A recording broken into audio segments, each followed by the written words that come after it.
Leçon 11. Le Saint-Esprit en nous. Écriture, Jean 14, versets 16-17, 1 Corinthiens 3, 16, 1 Corinthiens 6, 19, 2 Corinthiens 6, 16, 1 Jean 4, verset 4. Vérité fondamentale. Christ nous a envoyé l'Esprit Saint afin que cette personne divine demeure en nous. Dans cette leçon, nous approfondirons la question de la présence du Saint-Esprit dans le croyant rempli de l'Esprit. Aucun croyant ne doit se sentir sans réconfort, laissé pour compte ou abandonné. Lorsque Christ nous a envoyé le Saint-Esprit, son objectif était que cette personne divine vienne vivre et faire sa demeure en nous. Le Saint-Esprit est notre aide. Jean 14, versets 16 et 17. Et moi, je prierai le Père, et il vous donnera un autre consolateur, afin qu'il demeure éternellement avec vous, l'Esprit de vérité, que le monde ne peut recevoir, parce qu'il ne le voit point et ne le connaît point, mais vous le connaissez, car il demeure avec vous et il sera en vous. La Bible amplifiée rend ces versets ainsi. Et je demanderai au Père, et il vous donnera un autre consolateur, conseiller, aide, intercesseur, défenseur, soutien et suppléant, pour qu'il demeure avec vous éternellement, l'Esprit de vérité que le monde ne peut recevoir, accueillir, accepter de tout cœur, parce qu'il ne le voit pas, ne le connaît pas et ne l'accepte pas. Mais vous le connaissez et vous l'acceptez, car il vit avec vous constamment et sera en vous. Je ne vous laisserai pas orphelin, sans réconfort, désolé, abandonné, désemparé. Je reviendrai auprès de vous. Jean 14, versets 16 à 18. Notons que Jésus qualifia le Saint-Esprit de consolateur, conseiller, aide, intercesseur, défenseur, soutien et suppléant. Il ne nous en faut pas plus, mais souvent, nous tenons à recevoir l'Esprit au travers d'une expérience tangible ou d'une extase perçue par les sens, au point que nous passons à côté de la réalité de ce que le Saint-Esprit est venu accomplir en nous. Trop souvent, nous courons de droite et de gauche à la recherche de quelqu'un susceptible de prier pour nous, et nous oublions l'aide qui demeure en nous.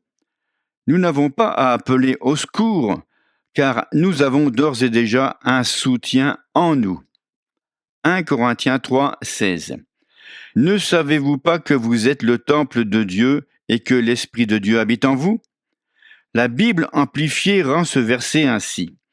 Ne discernez-vous pas, ne comprenez-vous pas que vous, toute l'Église de Corinthe, êtes le temple de Dieu, son sanctuaire, et que l'Esprit de Dieu fait de vous sa demeure permanente, pour être chez lui en vous, collectivement en tant qu'Église, mais aussi individuellement. 1 Corinthiens 6, 19. Ne savez-vous pas que votre corps est le temple du Saint-Esprit qui est en vous, que vous avez reçu de Dieu, et que vous ne vous appartenez point à vous-même? La Bible amplifiée affirme. Ne savez-vous pas que votre corps est le temple, le sanctuaire même du Saint-Esprit qui vit en vous, que vous avez reçu en tant que don de Dieu? Vous ne vous appartenez pas à vous-même. 2 Corinthiens 6, 16. Quel rapport y a-t-il entre le temple de Dieu et les idoles?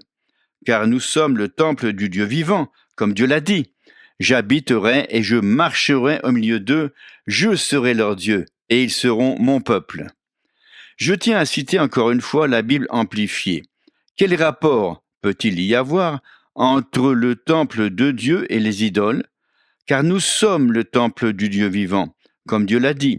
Je demeurerai en eux, avec eux et parmi eux, et je serai leur Dieu, et ils seront mon peuple.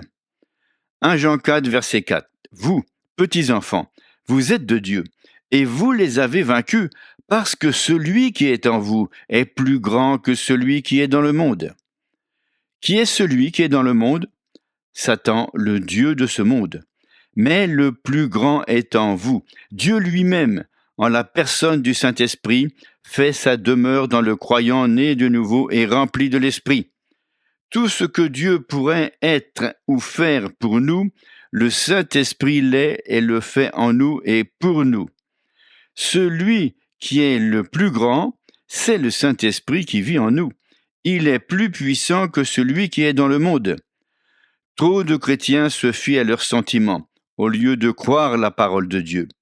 Lors du baptême dans l'Esprit Saint, ils connaissent des sensations merveilleuses. Mais, plus tard, ils déclarent « J'ai fait une expérience magnifique, mais l'Esprit a dû me quitter, parce que, maintenant, je ne me sens plus aussi bien. » Pourtant, Jésus a dit « Afin qu'il demeure éternellement avec vous. » Jean 14, 16.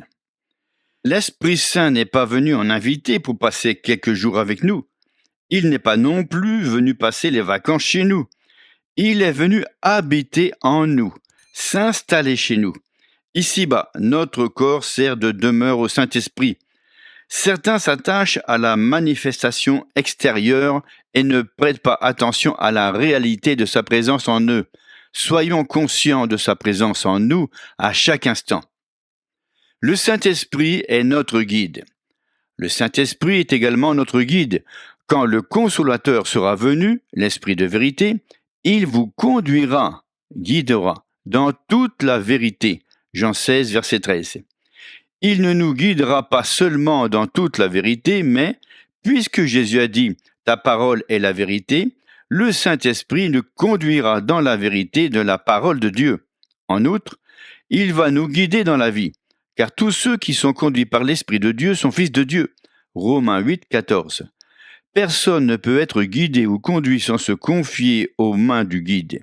Il est inutile de prier « Seigneur, guide-moi, donne-moi des directives », à moins d'être disposé à vous laisser conduire par lui. Si nous ne suivons pas le guide mis à notre disposition lors de la visite d'un endroit inconnu, il y aura beaucoup de choses que nous ne comprendrons pas, car le guide est là pour nous les expliquer. De toute évidence, personne ne voudrait visiter des grottes comme celle de Carlsbad aux États-Unis sans un guide. Il fait nuit noire dans ces cavernes, mais le guide sait où allumer la lumière. Gloire à Dieu, le Saint-Esprit sait nous éclairer lui aussi. Sans guide, nous ne sortirions jamais de ces cavernes. C'est pourquoi tant de personnes sont dans l'embarras. Elles ne suivent pas le guide. Le Saint-Esprit nous conduira si nous nous mettons entre ses mains. Pendant les nombreuses années que j'ai passées dans l'évangélisation, laissant mon épouse et mes enfants à la maison, j'ai compté sur mon guide, l'Esprit Saint. Il m'a toujours prévenu quand ma famille avait besoin de quelque chose. Sans autre communication que celle de l'Esprit avec mes frères et sœurs, je sais toujours quand il y a quelqu'un de malade dans la famille. Un jour que j'étais en déplacement dans l'État d'Oregon, je sentis un lourd fardeau de prière m'opprimer. Le Saint-Esprit me montra que mon frère aîné avait des problèmes, mais qu'il s'en sortirait. Je dis à ma femme, les médecins croiront que c'est très grave. Et, du point de vue naturel, c'est vrai. Mais il guérira. Quelques heures plus tard, je reçus une communication interurbaine de la part de ma sœur. Elle faisait une crise de nerfs en me disant « Notre frère a eu un accident et il s'est fracturé le dos. C'est très grave. Que faire ?» Gloire à Dieu, je pus lui dire, j'ai déjà des renseignements sûrs à son sujet. Il va moins mal qu'on ne le pense. Il s'en sortira, ne t'inquiète pas. Plus tard, les médecins déclarèrent, nous ne comprenons pas. Les radios montrent que l'épine dorsale est fracturée. Nous ignorons pourquoi vous n'êtes pas paralysé. Cependant, moi, je savais, mon frère était à Kansas, mais le Saint-Esprit intercédait pour lui en Oregon à travers moi. Si j'avais le temps, je pourrais vous raconter des expériences innombrables de ce genre, mais permettez-moi de vous dire que le Saint-Esprit ne demeure pas en moi pour m'aider simplement parce que je suis serviteur de Dieu. Il est également en vous pour vous aider. Si vous apprenez à l'écouter et à fixer les regards sur lui, il vous guidera.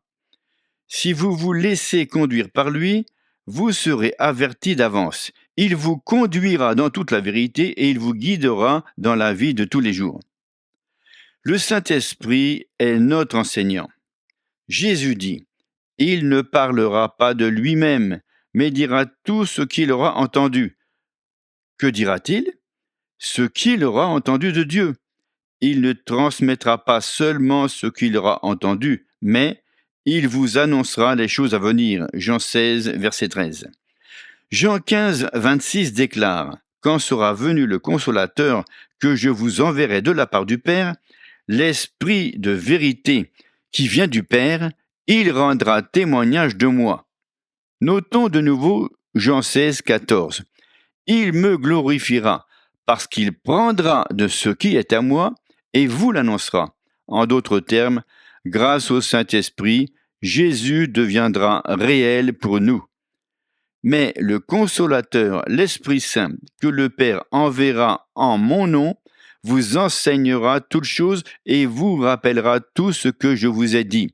Jean 14, 26. Certains disent « Oh, j'ai une mauvaise mémoire, je ne me souviens de rien, je ne peux pas me rappeler les Écritures. » Je leur réponds « Pourquoi n'arrêtez-vous pas d'essayer de vous en souvenir?